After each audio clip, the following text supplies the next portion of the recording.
Hello Animorphs fans and welcome back to the Animorphs reviews. Animorphs universe. I can't even remember the name of my bloody channel anymore. Hello Animorphs fans and welcome back to the Animorphs universe. We're doing something a bit simpler today. It is an AniTheory, but I'm currently working on the AniLysis for Hork-Bajir, which is turning out to be quite a mammoth of a research project. So I haven't had much time to do any other sorts of videos, so just this morning, as I was waking up, I thought to myself, do you remember when Visser Three said the Animorphs were terrorists? Or the Ant-like bandits were terrorists? Why don't we just look at that idea? Is it actually a thing? Were the Animorphs terrorists? So that's what today's AniTheory is. And we're going to look at all the times that the word terrorist is, well, nearly all the times the word terrorist is used in the Animorphs series. Firstly, let's look at the first book in which terrorist is applied to the Animorphs. Visser Three considered me. So, you are an Andalite after all. Some of my advisors have been suggesting you terrorists were human, not Andalite. But here we have a prime Andalite specimen. Visser Three isn't going to let anything get in the way this time. This new creature of his, this Yeerk, will finish the terrorists once and for all. Yeerk, the woman grumbled. Do we have to rely on such things to track down a handful of Andalite terrorists? This is the first time the word terrorist is used in the Animorphs series, and all three in the same book, Megamorphs 1, and by three different people. So, Visser Three, Chapman, and a woman controller. Why is this significant? Well, what's the book that precedes Megamorphs 1? It is The Stranger, Book 7. What happens in Book Stranger? They destroy the Kandrona, the food source for the Yeerks. So the immediate thought there is, that is where it's coming from. That's why the Yeerks now referring to the Ant-like bandits as terrorists. And this isn't the only time as well, so a few books down the line we get some more examples, only of Visser Three, for this time though, calling the Animorphs terrorists. It's a standoff, Andalite, Visser Three said. You have me and I have your fellow terrorist here, but the water will be pouring in soon and you'll drown in that body. He laughed, not a nice laugh. There are perhaps 1,000 Yeerks in that pool. The product in that barrel might affect half of them before we can get it cleared up. 500 Yeerks. He paused to consider. And against that, I suppose you want your fellow terrorists released and a chance to escape. And then that's basically it in terms of the Yeerks calling the Animorphs terrorists. That's basically it for the rest of the series. So we start in Book 7, where they're really bang, bang, bang, and like Animorphs are terrorists. And then we get a few more examples within, say, the next 10 books. Pretty much within the next 10 books, where Visser Three explicitly calls them terrorists, and then it stops. This does make sense in a way. Do you remember my dropped plotlines video, where I talked about the whole Kandrona starving Yeerks plotline just sort of disappearing into the ether? So we start in Book 7 where they destroy the Kandrona, it then carries on into Book 8 where the noticing Yeerks are starting to, lose control, and all these Yeerks having to go up into the pool ship, etc. This basically led to Book 17, where we have George Edelman and his Yeerk resorting to oatmeal to basically live forever, as opposed to using Kandrona. And then it just sort of disappeared. This whole idea of starving Yeerks, lack of Kandrona, just sort of stopped there without any real conclusion, hence why I called it a drop plotline. It's also the exact same moment where the idea of the Ant-like bandits being called terrorists by the Yeerks stopped. Another bit of evidence that this was indeed a drop plotline, because you had this whole thing about the Yeerks calling the Animorphs terrorists, and then they just didn't do it anymore throughout the rest of the series.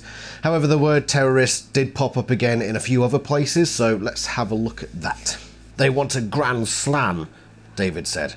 They want all these guys at once. So they snagged the second helicopter, the one that always occupies Marine 1, to throw off possible terrorists. Why is this quote relevant? Well, at this point, for the sake of the courtroom, the AniTheory courtroom, I want to establish what the authors are talking about when they say terrorist, and we will get onto basically what it actually means soon, but for now we're just looking at the Animorphs book series within its own context and saying, what are they talking about here? So David is saying how Marine 1 is there to put off potential terrorists. Is it terrorism when somebody tries to attack the president or a military helicopter? In my opinion, no, it's not. And we will get into why, but I think this is the start of what we see the authors struggling with the definition of terrorism. Not quite, maybe not understanding what terrorism actually is. Or maybe they're just putting that into the characters. But at this stage, we've got David and Visser Three saying terrorism is this thing over here. And arguably both are very, very wrong. We then have a really big terrorist-based plot in book 41, which was an Ellen Giroux ghost-written book. And let's have a look at a couple of the quotes from that one. "You're a controller?" She laughed. "What else would I be? My Yeerk's name is Nis. We're in the EF together. We cooperate to fight the council. I led the team responsible for the blast this morning. That's why the Taxons like me so much. The damage will set them back, even though we didn't hit the..." What? An uncontrollable wave of nausea knotted my chest. It was like hearing my dad confess to being a drug pusher or a murderer. It was an impossibility. "Cassie, what are you saying? You engineered a blast that must have killed hundreds of refugees, the very people the EF is trying to help? That makes you a terrorist. How can you possibly justify that?" "In a war, Jake, anything is justified." She spoke with an unnerving confidence. "I'm not a kid anymore. I'm not concerned with the nonsense I used to be." I looked at Cassie, searched her for an answer, tried to understand, eyes ablaze with ruthlessness. "They're just dogs," she said. "The Orv's unofficial police squad let loose to catch us so-called terrorists. The Orv don't mind too much if the Taxon hunger gets out of control and they eat us instead of bringing us to the station. An eye for an eye, I say." The word terrorism and terrorist is thrown around a lot in book 41, The Familiar, and I'm not going to go through every example. But the basic idea is that the EF, which is the Evolutionist Front, are a group of terrorists.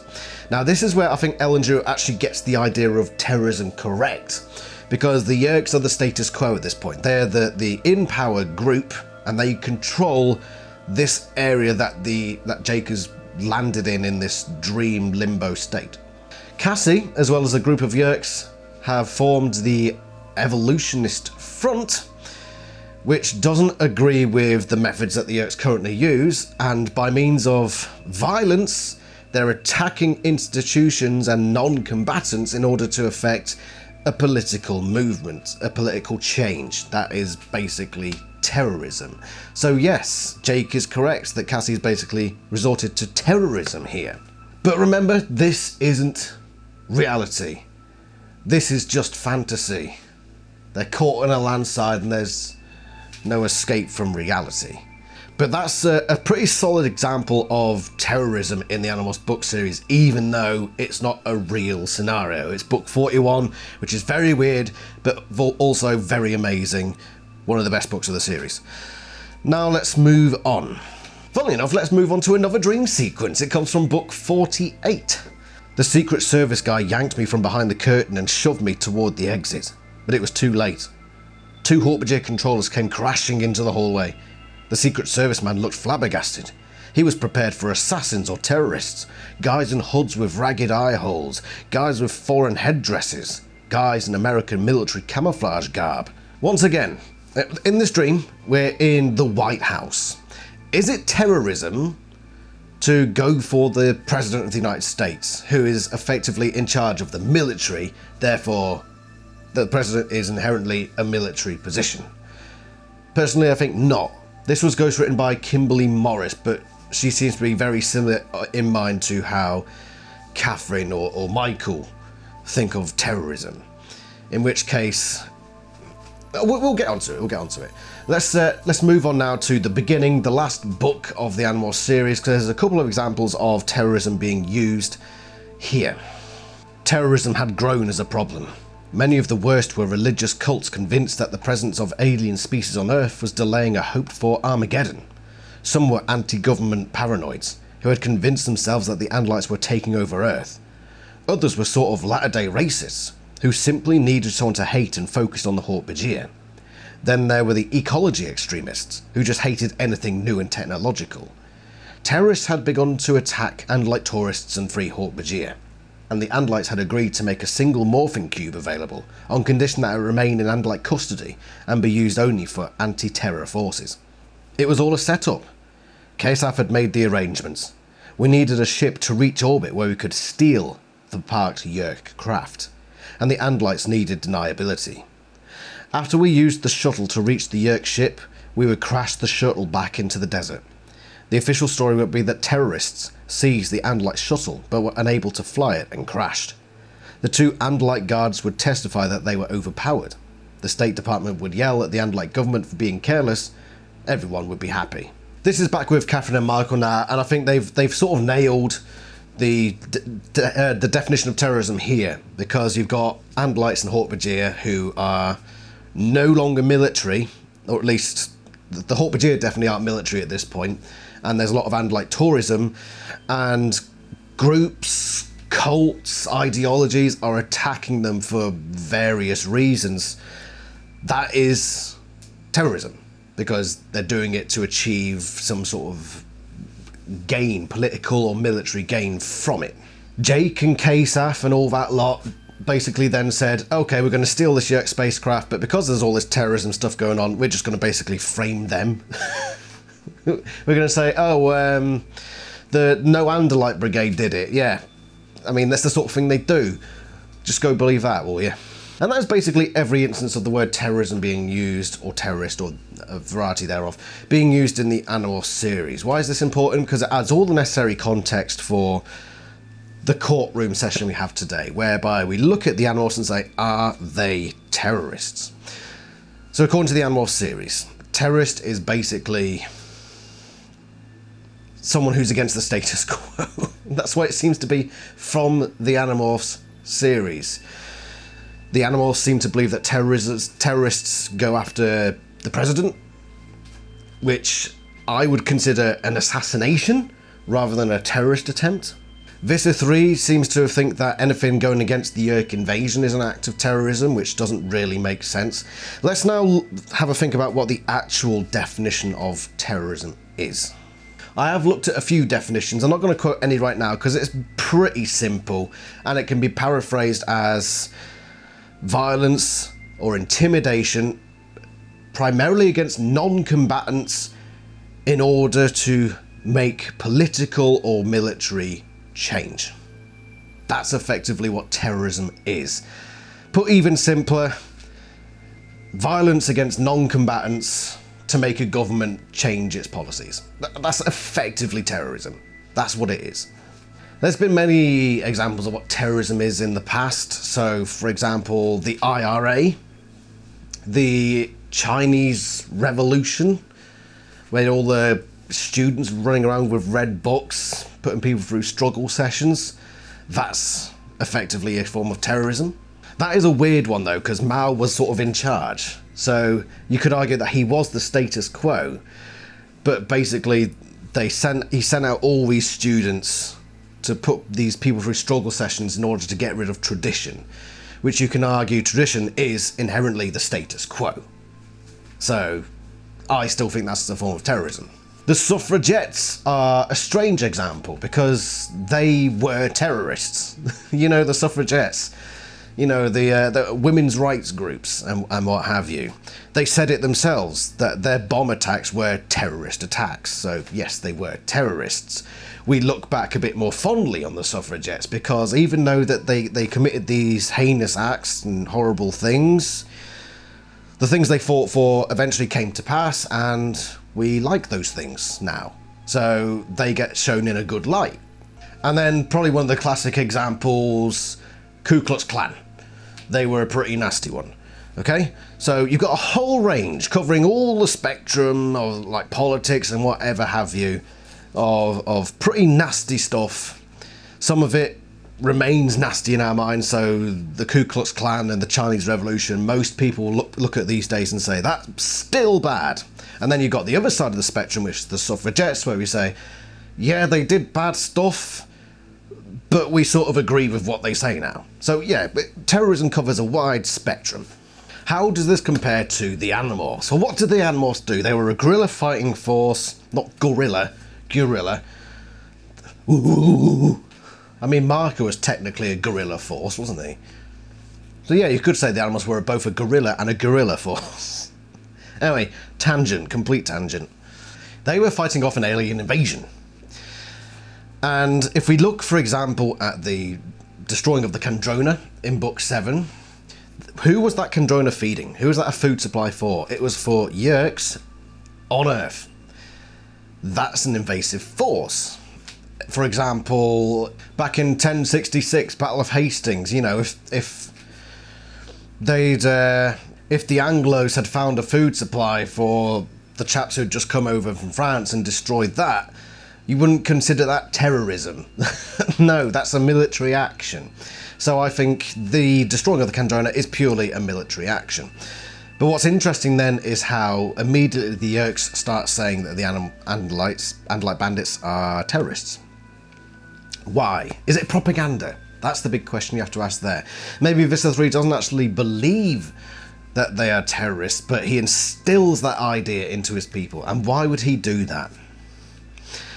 Because surely the Yeerks know that they are an invasive race, that they do not live there, they've come down and they are taking people from a sentient race, and don't even necessarily need to be sentient, they're just invading where they don't come from and taking what they can to the detriment of the natives.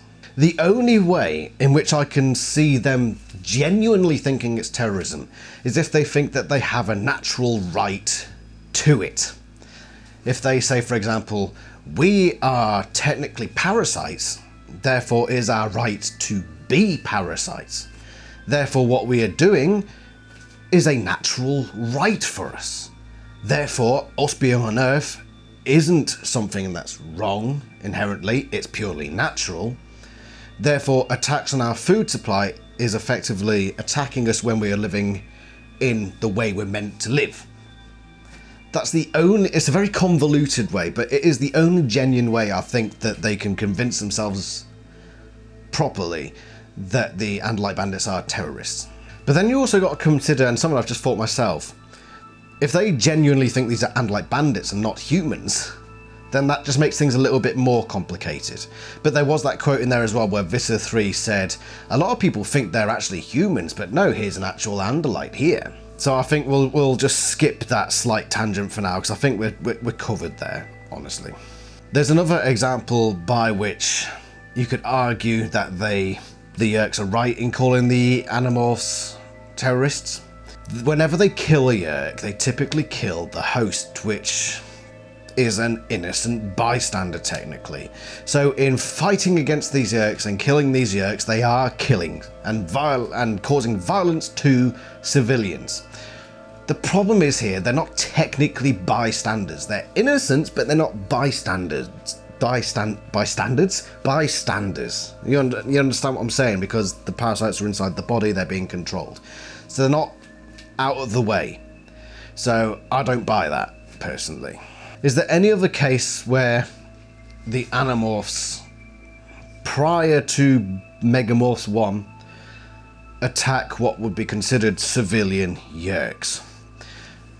Another point you could argue is that in Book 6, Jake boiled that Yeerk pool that was in the hospital. But we've already sort of covered this point in that they are an invasive force on this planet. It would be a different story if it was back on the Yeerk homeworld. Maybe not a totally different story, but you'd have more room for argument. Here, there isn't that room unless we talk about what I covered earlier, where the Yeerks think it's sort of their natural birthright, which is just purely from their perspective and not looking at it at all objectively. So that's where we're standing here. I think we've covered all we need to cover, honestly. I don't think... This is why it's a low effort video, for want of a better phrase, while I concentrate on the Hork-Bajir AniLysis. This one doesn't take much.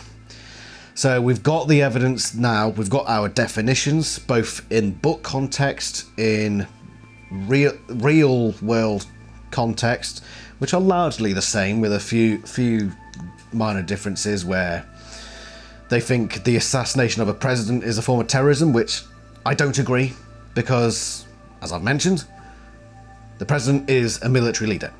So attacking the president is not terrorism, strictly.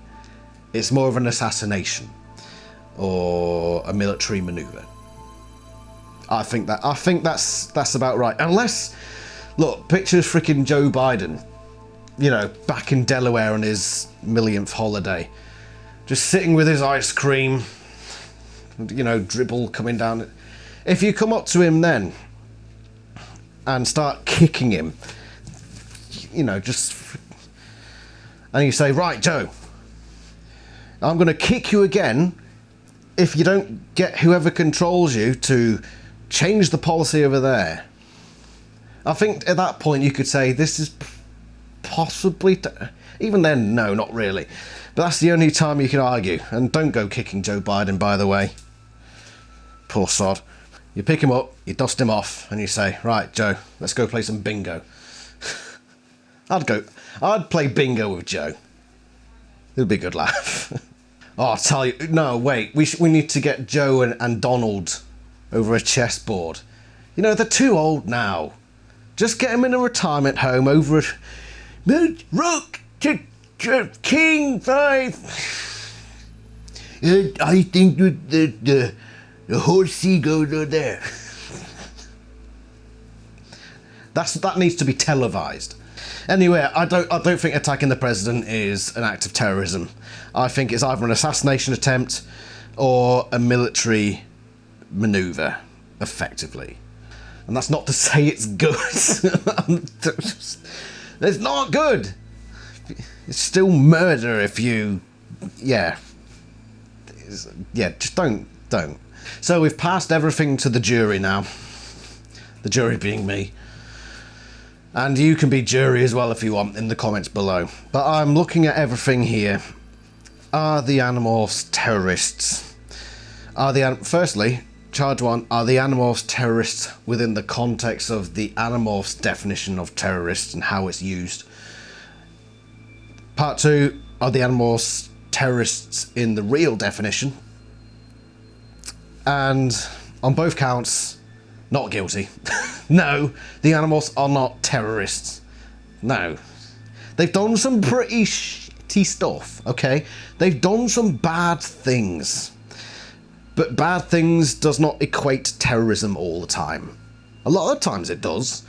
But a lot of times, no, a bad thing can just be a bad thing and not necessarily terrorism. What do you think? Do you think it's just Yeerk propaganda that Visser Three wants to instill in the minds of all his subordinates? Do you think they are terrorists? And if so, tell me why, because I'll be very intrigued to know your thoughts. Anyway, I'm going to go back and continue doing the Hork-Bajir AniLysis. There's just so much to go for. It's even more than the Yeerk AniLysis, because the Yeerk AniLysis, you know, it's a slug. Big whoop. Hork-Bajir, there's a bit more to them. Okay, so that's hopefully going to be up in a couple of weeks. I'm still doing the research. In fact, I'm about to go through the Hork-Bajir Chronicles. That's going to be a doozy. So yeah, thank you very much for watching. Do you agree with what I've said in this video? Do you disagree? Let me know. And yeah, join me somewhere else in the Animorphs universe, in another Annie courtroom somewhere perhaps. I shall see you later on. Ta-ra.